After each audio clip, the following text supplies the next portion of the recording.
ನಾನು ಪೊಲೀಸರನ್ನ ನಂಬಿದ್ದೆ. ಆದರೆ ಕಾಲು ತುಳಿತದ ತಪ್ಪನ್ನೆಲ್ಲ ನನ್ನ ಮೇಲೆ ಹೊರಿಸಿದ್ರು.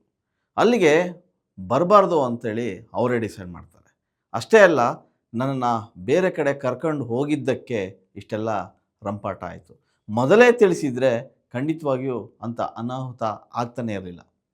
ಹೀಗಂತ ಹೇಳಿದ್ದು ತಮಿಳುನಾಡಿನ ಮುಖ್ಯಮಂತ್ರಿ ಜೋಸೆಫ್ ವಿಜಯ್. ಜೋಸೆಫ್ ವಿಜಯ್ ಮುಖ್ಯಮಂತ್ರಿ ಆದ ಮೇಲೆ ಇದೇ ಮೊದಲ ಬಾರಿಗೆ ಅವರು ಕರೂರಿಗೆ ಹೋಗ್ತಾರೆ. ಕರೂರು ಜಿಲ್ಲೆಯಲ್ಲಿ ಒಂದು ಕಾರ್ಯಕ್ರಮವನ್ನು ಮಾಡ್ತಾರೆ. ವಿಷಯ ಇಷ್ಟೇ, ಅವರು ಚುನಾವಣೆ ಸಂದರ್ಭದಲ್ಲಿ ಕರೂರು ಜಿಲ್ಲೆಯಲ್ಲಿ ಒಂದು ದುರಂತ ಆಯಿತು. ಆ ದುರಂತದಲ್ಲಿ ಹೆಚ್ಚು ಕಮ್ಮಿ 41 ಜನ ಕಾಲು ತುಳಿತಕ್ಕೆ ಸಾವನ್ನಪ್ತಾರೆ. ಸಾವನ್ನಪ್ಪಿದ ನಂತರ ಈ ದುರಂತಕ್ಕೆ ವಿಜಯ್ ಕಾರಣ ಅಂಥೇಳಿ ದೂಷಣೆ ಮಾಡ್ತಾರೆ. ವಿಜಯ್‌ನ ಅಲ್ಲಿ ಕಾಲು ಇಡಬಾರ್ದು ಅಂಥೇಳಿ ಎಲ್ಲರೂ ಕೂಡ ಅವ್ರ ಮೇಲೆ ಆಕ್ರೋಶ ವ್ಯಕ್ತಪಡಿಸ್ತಾರೆ. ಒಂದಷ್ಟು ಜನ ಪ್ರತಿಭಟನೆ ಮಾಡ್ತಾರೆ. ಸೊ ಆಗ ಇದ್ದಂಥ DMK ಸ್ಟಾಲಿನ್ ನೇತೃತ್ವದ ಸರ್ಕಾರ ವಿಜಯ್ ಅವ್ರನ್ನ ಹೇಗಾದರೂ ಮಾಡಿ ಹತ್ತಿಕ್ಕಬೇಕು ಅನ್ನೋ ಪ್ರಯತ್ನ ಮಾಡುತ್ತೆ. ಆದರೆ ಇಡೀ ತಮಿಳುನಾಡು ರಾಜ್ಯದಲ್ಲಿ ವಿಜಯ್ ಸಂಚಾರ ಬೆಂಕಿ ಅಂತ ಆಗುತ್ತೆ. ಅದಾದ ಬಳಿಕ ವಿಜಯ್ ಅವರು ಗೆಲುವನ್ನು ಸಾಧಿಸ್ತಾರೆ. ಆದರೆ ಕರೂರ್ ಭಾಗದಲ್ಲಿ ಮಾತ್ರ ವಿಜಯ್‌ಗೆ ಕಾಲಿಡಬಾರ್ದು ಅನ್ನೋ ಆ, ನಿಟ್ಟಿನಲ್ಲಿ ಅವರು ಕೆಲಸ ಮಾಡ್ತಾ ಹೋಗ್ತಾರೆ.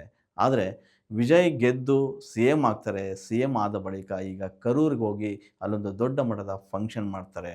ಆ ಫಂಕ್ಷನಲ್ಲಿ ಒಂದಷ್ಟು ಮಾತುಗಳನ್ನ ಆಡ್ತಾರೆ.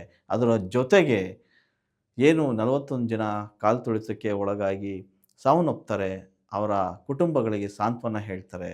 ಸೊ ಆ ಕುಟುಂಬದ ಪರವಾಗಿ ನಾನು ಇರ್ತೀನಿ.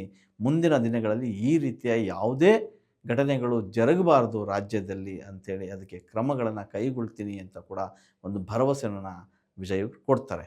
ಇಷ್ಟೆಲ್ಲ ಆದರೂ ವಿಜಯ್ ಅವರಿಗೆ ನೋಡಬೇಕು ಅಂಥೇಳಿ ಇಡೀ ಆ ಸುತ್ತಮುತ್ತಲಿನ ಜನ, ಸಾವಿರಾರು ಜನ ಅಲ್ಲಿ ದಂಡಾಗಿ ಬರ್ತಾರೆ.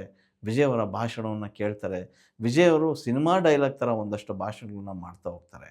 ಅಂದರೆ ಯಾವಾಗ ವಿಜಯ್ ಅವರು ಚುನಾವಣೆಗೆ ಸ್ಪರ್ಧೆ ಮಾಡ್ತಾರೆ, ಆಗ ವಿಜಯ್ ಅವ್ರನ್ನ ಹತ್ತಿಕ್ಕುವಂಥ ಪ್ರಯತ್ನವನ್ನು DMK ಸರ್ಕಾರ ಮಾಡ್ತಾ ಇತ್ತು. ಆದರೆ CM ಆದ್ರೂ ಕೂಡ ಅವರಿಗೆ ಕರೂರು ಜಿಲ್ಲೆಯಲ್ಲಿ ಕಾಲಿಡಬಾರ್ದು ಅನ್ನೋ ಮಾಡೋದಕ್ಕೆ ಹೊರಟಿದ್ದಾರಲ್ಲ, ಅದು ಎಷ್ಟರ ಮಟ್ಟಿಗೆ ಸರಿ ಅನ್ನೋದು ವಿಜಯ್ ಅವರ ಪ್ರಶ್ನೆ. ಸೊ ಅವ್ರು ಕೇಳ್ತಾ ಹೋಗ್ತಾರೆ, ಇವತ್ತು ಇರೋದು ವಿಜಯ್ ಸರ್ಕಾರ.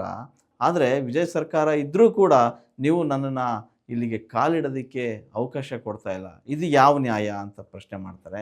ನೀವಿನ್ನೂ ಸೋತಿದ್ದೀರಿ, ಸೋತರೂ ಕೂಡ ನೀವು ಮನೇಲೇ ಇದ್ದಿರಿ, ಎಷ್ಟೋ ದಿನಗಳಾಯಿತು. ಆದರೂ ಎಲ್ಲೋ ಒಂದು ಕಡೆಗೆ ಕನಸುಗಳನ್ನು ಕಟ್ಕೊಂಡಿದ್ದೀರಾ.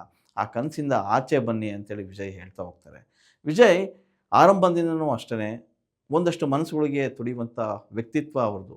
ಆ ಕಾರಣಕ್ಕೆ ಅವರು ಹತ್ತಿರ ಆಗ್ತಾರೆ. ಎಲ್ಲ ಜನ, ಎಲ್ಲ ವರ್ಗಕ್ಕೂ ಕೂಡ ವಿಜಯ್ ಬೇಕು ಅನ್ನೋ ಮನಸ್ಥಿತಿ ಬರುತ್ತೆ.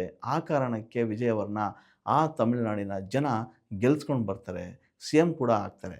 CM ಆದ ತಕ್ಷಣ ಅವ್ರು ಬೇಕಾದ್ದು ಪಡಿಬೋದಿತ್ತು, ಬೇಕಾದ ವ್ಯವಸ್ಥೆಯನ್ನು ಮಾಡ್ಕೋಬೋದಿತ್ತು. ಆದರೆ ದ್ವೇಷದ ರಾಜಕೀಯ ಮಾಡೋದಕ್ಕೆ ವಿಜಯ್ ಮುಂದಾಗಲಿಲ್ಲ. ವಿಜಯ್ ಯಾವತ್ತೂ ಕೂಡ ಅಷ್ಟೇ ಸಿನಿಮಾದಲ್ಲಿ ಕೂಡ ಹೀರೋ ಆಗಿ ಮೆರೆದ್ರು. ಆದರೆ ರಿಯಲ್ ಲೈಫ್ನಲ್ಲಿ ಆಗಿದ್ದನ್ನು ರಿಯಲ್ ಲೈಫ್ನಲ್ಲೂ ಕೂಡ ಮಾಡಬೇಕು ಅಂತ ಹೋರಾಟ ಮಾಡ್ತಿರ್ತಕ್ಕಂಥ ಒಬ್ಬ CMನ ಹತ್ತಿಕ್ಕುವಂಥ ಪ್ರಯತ್ನ ಈಗಲೂ ಕೂಡ ನಡೀತಾ ಇದೆಯಾ? ಅವ್ರ ಮಾತಲ್ಲೇ ಕೇಳ್ತದೆ. ಯಾಕಂದರೆ ಭಾಷಣ ಮಾಡ್ತಾ ಹೇಳ್ತಾ ಹೋಗ್ತಾರೆ, ಸ್ಟಾಲಿನ್ ಅವರ ಹೆಸರನ್ನು ಪ್ರಸ್ತಾಪ ಮಾಡದೇ ನನ್ನನ್ನು ಇಲ್ಲಿ ಬರದೇ ರೀತಿಯಾಗಿ ನೋಡ್ಕೊಳ್ತಾರೆ.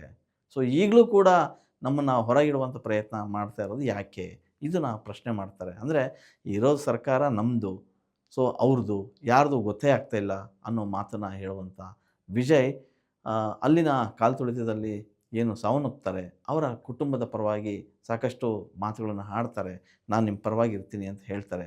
ಎಲ್ಲೋ ಒಂದು ಕಡೆಗೆ ಈ ಘಟನೆ ನಡೆಯುವ ಮುನ್ನ ಪೊಲೀಸರು ಎಚ್ಚೆತ್ಕೊಂಡು ನಮಗೆ ಡೈವರ್ಟ್ ಮಾಡ್ಬೋದಿತ್ತು, ಇಲ್ಲ ಬರಲೇಬೇಡಿ ಅಂತ ಹೇಳ್ಬೋದಿತ್ತು. ಆದರೆ ಎಲ್ಲೋ ಒಂದು ಕಡೆಗೆ ನಮ್ಮನ್ನು ಪೊಲೀಸರೇ ಹಾದಿ ತಪ್ಪಿಸಿದರು ಅಂತೇಳಿ ಕೂಡ ಅವರ ನಡೆಯನ್ನು ಪ್ರಶ್ನೆ ಮಾಡ್ತಾರೆ.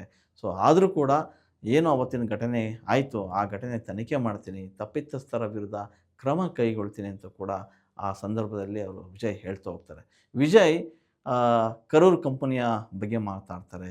ಇನ್ನೆಲ್ಲೋ ಯಾರೋ ಒಬ್ಬರು ಹೊರದೇಶಕ್ಕೆ ಹೋಗಿದ್ದಾರೆ, ಅವ್ರ ಬಗ್ಗೆನೂ ಕೂಡ ಮಾತಾಡ್ತಾರೆ. ಒಂದಿಷ್ಟು ವ್ಯಂಗ್ಯ ಮಾತುಗಳನ್ನು ಆಡುವ ಮೂಲಕನೇ ವಿಜಯ್ ಟಾಂಗನ್ನು ಕೊಡ್ತಾ ಹೋಗ್ತಾರೆ.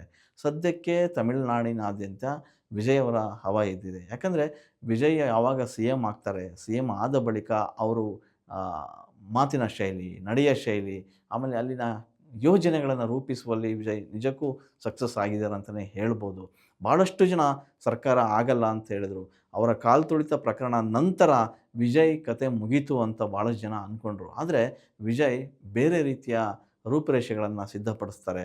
ಅಲ್ಲಿಂದ ಅವರು ಫೀನಿಕ್ಸ್ ಥರ ಮತ್ತೆ ಎದ್ದು ಚುನಾವಣೆನ ಎದುರಿಸ್ತಾರೆ. ಸೊ ನಾನೇನು ಅನ್ನೋದನ್ನು ತೋರಿಸ್ಕೊಟ್ಟಂಥ ವಿಜಯ್ ಈಗ ರಿಯಲ್ ಆಗಿ ಸಾಕಷ್ಟು ಸವಾಲುಗಳು ಇರೋದಂತೂ ನಿಜ. ಯಾಕಂದರೆ ಅವರಿಗೆ ಬೇಕಾದಂಥ ಅಷ್ಟು ಆ, ಸಂಪೂರ್ಣ ಬಹುಮತ ಇಲ್ಲದೇ ಇದ್ರೂ ಒಂದಷ್ಟು ಜನಗಳನ್ನ ಕಟ್ಕೊಂಡು, ಪಕ್ಷಗಳನ್ನು ಕಟ್ಕೊಂಡು ಜೊತೆಗೆ ಸಾಗೋದು ತುಂಬ ಸವಾಲಿನ ಕೆಲಸ. ಆ ಸವಾಲಿನ ನಡುವೆಯೂ ಕೂಡ ಒಂದಷ್ಟು ಹೊಸ ತರಹದ ಯೋಜನೆಗಳನ್ನು ರೂಪಿಸ್ತಾ ಇದ್ದಾರೆ. ಹೊಸ ಹೊಸ ಕಾನ್ಸೆಪ್ಟ್ಗಳನ್ನ ಅಲ್ಲಿ ತರ್ತಾ ಇದ್ದಾರೆ. ಹಾಗಾಗಿ ವಿಜಯ್ ಈಗ ಎಲ್ಲರ ಅಚ್ಚುಮೆಚ್ಚಿನ ಸಿ ಎಮ್ ಅಂಥೇಳಿ ತಮಿಳುನಾಡಿನ ಜನ ಕೊಂಡಾಡ್ತಾ ಇದ್ದಾರೆ. ಆದರೆ ಎಲ್ಲೋ ಒಂದು ಕಡೆಗೆ ಡಿ ಎಮ್ ಕೆ ಅಂದರೆ ವಿರೋಧ ಪಕ್ಷದಲ್ಲಿ ಕೂತಿರ್ತಕ್ಕಂಥ ಸ್ಟಾಲಿನ್ ನೇತೃತ್ವದ ಒಂದು ಪಕ್ಷ ವಿಜಯ್ ಅವ್ರನ್ನ ಮಣಿಸ್ಬೇಕು ಅಂತಲೂ ಕೂಡ ಈಗಲೂ ಹೋರಾಡ್ತಾ ಇದೆ. ಆದರೆ ಅಧಿವೇಶನದಲ್ಲಿ ಮಾತಾಡುವಾಗ ವಿಜಯ್ ತುಂಬ ಚೆನ್ನಾಗಿ ಮಾತಾಡ್ತಾ ಹೋಗ್ತಾರೆ. ವಿಜಯ್ ಯಾವತ್ತೂ ಕೂಡ ದ್ವೇಷದ ರಾಜಕಾರಣ ಮಾಡೋದಿಲ್ಲ ಅಂತಲೇ ಆರಂಭದ ದಿನದಲ್ಲೇ ಅವರು ಹೇಳ್ತಾ ಬಂದರು. ಇವತ್ತಿಗೆ ಏನೇ ಆದ್ರೂ ಕೂಡ ಒಂದು ಅರ್ಥ ಮಾಡ್ಕೊಬೇಕು, ಸೇಮ್ ವಿಜಯ್ ಆ ಮಟ್ಟಕ್ಕೆ ಹೆಸರು ಪಡ್ಕೊಂಡ್ರು ಕೂಡ ಒಬ್ಬ ಸಿಂಪಲ್ ಆಗಿ ಸರಳತೆಯಿಂದ ಆ ಮುಖ್ಯಮಂತ್ರಿಯಾಗಿ ಜನರ ನಡುವೆ ಇದ್ದು ಆ ಸರ್ಕಾರವನ್ನು ನಡೆಸ್ಕೊಂಡು ಹೋಗ್ತಾ ಇದ್ದಾರೆ. ಸೊ ಕರೂರು ಪ್ರಕರಣವನ್ನು ಒಟ್ಟಾರೆ ನೋಡೋದಾದರೆ ಅದು ತುಂಬ ರಾಜಕೀಯವಾಗಿ ಪ್ರೇರಿತವಾದಂಥದ್ದ ಪ್ರಕರಣ ಅದು. ಸೊ ಅದರಲ್ಲಿ ಸೂಕ್ಷ್ಮ ಹೆಜ್ಜೆಯನ್ನು ಇಟ್ಕೊಂಡು ಹೋದಂಥ ವಿಜಯ್ ಗೆಲ್ತಾರೆ. ಸೊ ಈಗ ಅದೇ ಸೂಕ್ಷ್ಮತೆಯಲ್ಲಿ ಮಾತಾಡ್ತಾರೆ, ಅಲ್ಲಿನ ಜನರ ಮನಸ್ಸನ್ನು ಗೆಲ್ಲುವಂಥ ಪ್ರಯತ್ನ ಮಾಡ್ತಾರೆ. ಸೊ ಇದೇ ಸಿ ಎಮ್ ಈಗ ಮಾಡ್ತಿರೋಂಥ ಕೆಲಸ. ಹೆಚ್ಚಿನ ವಿಡಿಯೋಗಳಿಗೆ ಪ್ರತಿಧ್ವನಿ ಯೂಟ್ಯೂಬ್ ಚಾನೆಲ್ ಸಬ್ಸ್ಕ್ರೈಬ್ ಮಾಡಿ, ಬೆಲ್ ಐಕಾನ್ ಕ್ಲಿಕ್ ಮಾಡಿ.